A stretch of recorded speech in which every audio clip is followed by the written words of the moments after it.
ബുദ്ധിപരമായ നീക്കങ്ങൾ ഉണ്ടാകണം. 140 കുട്ടികൾ അവിടെ ഉണ്ട്, അതിലൊരു കുട്ടിക്ക് മാത്രമാണ് ആ പ്രശ്നമെന്ന് പറയുമ്പോൾ നിങ്ങളുടെ സമുദായത്തിനെയാണ് അവർ അഡ്രസ്സ് ചെയ്യുന്നതെങ്കിൽ 140 കുട്ടികളും അവിടുന്ന് വിഡ്രോ ചെയ്യണം. മാറി ചിന്തിക്കണം, ഇറങ്ങിക്കൊടുക്കണം, പോകരുത്, ബോയ്ക്കോട്ട് ചെയ്യണം. സമരമുറകളാണ്, ജനാധിപത്യ രാജ്യമാണ്. നമ്മളൊരു ഗവൺമെന്റ് സെക്ടറിൽ പോകുമ്പോൾ നമ്മളൊരു ഈ നിഷ്ഠയൊന്നും പറയുന്നില്ലല്ലോ. നമ്മൾ തലയെ തട്ടോട്ടുകൊണ്ട് പോയി പഠിച്ചവരല്ലേ, നെറ്റിയിൽ കുറിയിട്ടുകൊണ്ട് പോയി പഠിച്ചവരല്ലേ. എന്താ വ്യത്യാസം? ആർക്കായിരുന്നു വ്യത്യാസം? ഒരു വ്യത്യാസവും ഇല്ല.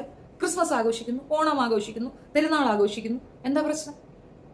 നാനാത്വത്തിൽ ഏകത്വം. നമ്മൾ മതമൈത്രിയാണ് അല്ലെ, എല്ലാവരും ചേർന്ന് ജീവിക്കുന്ന ഒരു സാഹചര്യമാണ്. ഇവിടെ ഈ വ്യത്യസ്തത പറയുന്നവനെ നീക്കി നിർത്താൻ നമ്മൾ പഠിക്കണം. ആ വ്യത്യസ്തത പറഞ്ഞത് ഈ റീത്ത സ്കൂളാണെങ്കിൽ അവരെ നീക്കി നിർത്തണം.